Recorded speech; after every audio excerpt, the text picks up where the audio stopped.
स्वागत है आपका मुंबई मेट्रो में। आपके साथ मैं हूं नवेद और चलिए अब खबरें विस्तार से देखेंगे। इस वक्त एक बड़ी खबर मुंबई से आ रही है। खबर यह कि फिल्म अभिनेता दिलीप कुमार को मुंबई के लीलावती अस्पताल में भर्ती कराया गया है। जो शुरुआती जानकारी अभी तक हाथ लगी है उसके मुताबिक डिहाइड्रेशन की शिकायत के बाद उन्हें अस्पताल ले जाया गया चेकअप के लिए और वहां उन्हें एडमिट कर लिया गया है। सिद्धार्थ हुसैन इस खबर पर ज्यादा जानकारी के साथ जुड़ गए हैं। सिद्धार्थ, कोई अपडेट? क्या तबीयत है दिलीप साहब की अभी? जी नावेद, उनकी तबीयत ज़ाहिर है नासाज थी दिलीप साहब की और उन्हें एडमिट किया गया था क्योंकि डिहाइड्रेशन की बात परिवार को लग रही थी। एडमिट जब किया गया उसके बाद उन्हें फौरन आईसीयू में शिफ्ट कर दिया गया क्योंकि कहा जा रहा है फिलहाल डॉक्टर का कहना है कि यूरिन पास नहीं हो रहा, वो एक परेशानी का सबब है इस वक्त। और क्योंकि उम्र का भी तकाजा है तो इसलिए थोड़ा इस वक्त हर चीज का ख्याल रखा जा रहा है। और मेन जो प्रॉब्लम है वो इस वक्त है दिलीप साहब को यूरिन पास नहीं हो रहा, ये मेन प्रॉब्लम है इस वक्त। चलिए, बहुत बहुत शुक्रिया सिद्धार्थ तमाम जानकारी के लिए। तो इस पर जैसे ही अपडेट मिलेगा अब तक और ज्यादा जानकारी पहुंचाएंगे। आगे बढ़ते हैं, अगली खबर का रुख करेंगे। महाराष्ट्र के आवास मंत्री प्रकाश मेहता के इस्तीफे को लेकर विपक्ष सरकार पर लगातार दबाव बना रहा है। एकनाथ खड़से के बाद प्रकाश मेहता ऐसे दूसरे मंत्री हैं जो जमीन को लेकर विवाद में फंसे हुए हैं।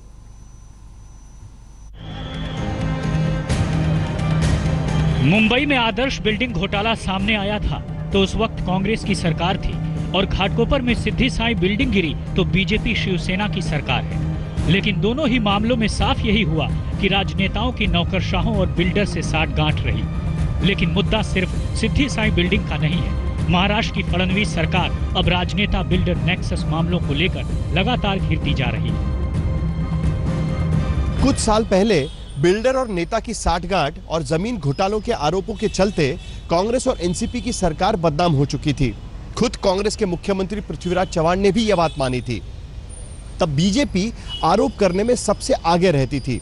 लेकिन अब बीजेपी की सरकार को 3 साल हो चुके हैं और अब बीजेपी के नेताओं और सरकार पर इसी तरह के आरोप लगना शुरू हो गया है। और इस कड़ी में ताजा मामला स्लम रिहेबिलिटेशन अथॉरिटी यानी SRA में हुआ घोटाला है। महाराष्ट्र के गृह निर्माण मंत्री प्रकाश मेहता पर आरोप है कि उन्होंने मुंबई के ताड़देव इलाके में नियमों का उल्लंघन कर बिल्डर को 500 करोड़ का फायदा पहुंचाया। आज तक के पास मौजूद दस्तावेज बताते हैं मेहता ने बिल्डर को नियम से ज्यादा FSI यानी फ्लोर स्पेस इंडेक्स दिया। इतना ही नहीं, फाइल पर लिखा कि फैसले की मुख्यमंत्री फडणवीस को भी जानकारी है। हालांकि हंगामा मचा तो मंत्री जी इस बात से मुकर गए। आधा ज्ञान होने से इस प्रकार के आरोप करते हैं। मैं इन सारे आरोपों का खंडन करता हूं। इस सरकार के कार्यकाल में दूसरी बार मंत्री की जांच हुई है। एक खड़से साहब की हुई थी, उनको तुरंत मंत्री पद से हटाया था। हम वही मांग कर रहे हैं कि वही न्याय प्रकाश मेहता के बारे में रहे, उनको भी मंत्री पद से हटाना आवश्यक है, नहीं तो निष्पक्ष जांच नहीं हो सकती। ये पहली बार नहीं है कि बीजेपी नेता पर बिल्डर से नेक्सस के आरोप लगे। एक ITI एक्टिविस्ट ने हाल में आरोप लगाया था कि उसे एक SAR घोटाले को छुपाने के लिए 1 करोड़ रुपए रिश्वत दी गई। एक्टिविस्ट ने अपने दावे के समर्थन में 40 लाख रुपए कैश भी मीडिया के सामने रखा था। प्रकाश मेहता के विभाग के ही एक पूर्व अधिकारी विश्वास पाटिल पर अपनी सेवा के आखिरी 5 दिनों में कई प्रोजेक्ट्स को मंजूरी देने पर FIR दर्ज हुई। आम आदमी पार्टी ने आरोप लगाया कि बीजेपी के मुंबई अध्यक्ष आशीष शेलार को एक विवादास्पद बिल्डर ने 9 करोड़ का फ्लैट तोहफे में दिया। फिलहाल मेहता विपक्ष के निशाने पर है और मेहता तमाम आरोपों को खारिज कर रहे हैं। 21 तारखेला या नस्तीवर मी लिहिलं हे जे म्हणतात ते खरं आहे। प्रकाश मेहता के इस्तीफे की मांग को लेकर पिछले 2 दिन से विधानसभा में हंगामा हो रहा है। विपक्ष का कहना है कि MIDC जमीन घोटाले के आरोप लगते ही वरिष्ठ मंत्री एकनाथ खड़से का तो इस्तीफा ले लिया गया, फिर प्रकाश मेहता को क्यों छोड़ा जा रहा है? रियल एस्टेट से जुड़े आरोप हमेशा ही राजनेताओं के लिए महंगे साबित हुए हैं। इससे पहले महाराष्ट्र में मनोहर जोशी और अशोक चव्हाण जैसे 2 मुख्यमंत्रियों तक को अपनी गद्दी छोड़नी पड़ी थी। पिछले 2.5 साल में देवेंद्र फडणवीस सरकार के एक मंत्री एकनाथ खड़से पहले ही रियल एस्टेट से जुड़े आरोपों की वजह से मंत्रिमंडल से बाहर है और अब एक और मंत्री प्रकाश मेहता ऐसे ही रियल एस्टेट से जुड़े आरोपों की वजह से कटघरे में खड़े हो गए हैं। पारदर्शिता की हामी भरने वाले देवेंद्र फडणवीस सरकार के लिए ऐसे आरोपों से जूझना सबसे बड़ी चुनौती होगा। साहिल जोशी के साथ कमलेश सुतार, मुंबई आज तक। मुंबई विश्वविद्यालय आज राजनीति का अखाड़ा बन गया। नतीजे में देरी को लेकर कांग्रेस और एमएनएस ने वीसी के खिलाफ प्रदर्शन किया। सीएम ने कल 5 अगस्त तक नतीजे आने का आश्वासन दिया था।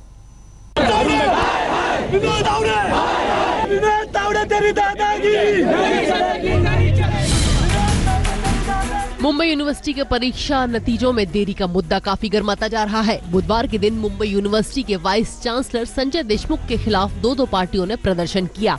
पहले यूनिवर्सिटी में महाराष्ट्र नवनिर्माण सेना के कार्यकर्ता पहुंच गए। इन लोगों ने वीसी से भी मुलाकात की।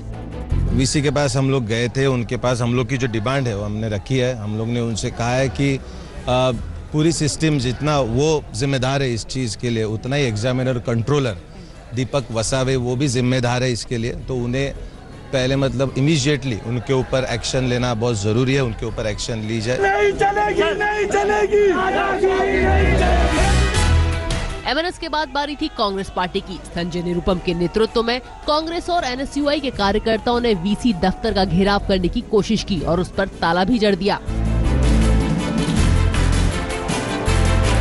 श्री डॉक्टर संजय देशमुख और शिक्षण मंत्री बोगस तावड़े जवाबदार हैं और इन दोनों की खिलवाड़ की वजह से महाराष्ट्र के लाखों विद्यार्थियों की जिंदगी खराब हुई पड़ी है। और इसलिए हम ये मांग लेके आए हैं कि अगर मुख्यमंत्री महाराष्ट्र के विद्यार्थियों के जीवन के प्रति संवेदनशील हैं तो तत्काल कुलपति को हटाएं और बोगस तावड़े को उसके पद से हटाएं।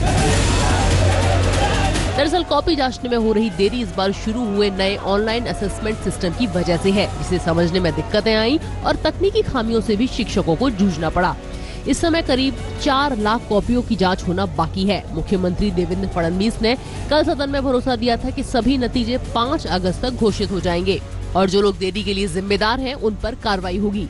लेकिन एमएनएस कार्यकर्ताओं के मुताबिक वीसी ने उन्हें 15-16 अगस्त की तारीख दी है, जबकि सीएम 5 अगस्त को ही नतीजे आने की बात कह चुके हैं। इन सबके बीच छात्रों के पास इंतजार के सिवाय कोई चारा नहीं है। सबसे ज्यादा परेशान वो छात्र हैं जिन्हें आगे पढ़ाई के लिए कहीं एडमिशन लेना है। मुंबई से मयूरेश गणपते के साथ आज तक ब्यूरो।